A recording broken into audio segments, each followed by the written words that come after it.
Благодарам.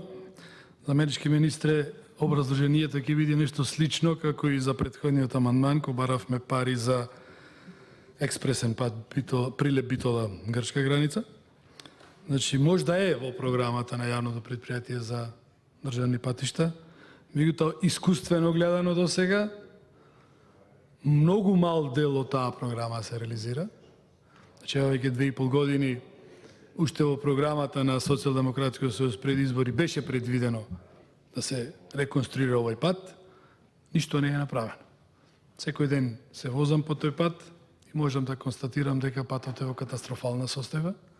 Колешката од Прилеп кажа дека веќе на овој патен правец има голема фреквенција на движење на возила, значи 4400 негде од прилика, така да додека не се направи тој автопат кој што го ветувате, барем да дајме пари да го реконструираме овој постоечки пат. Благодарам.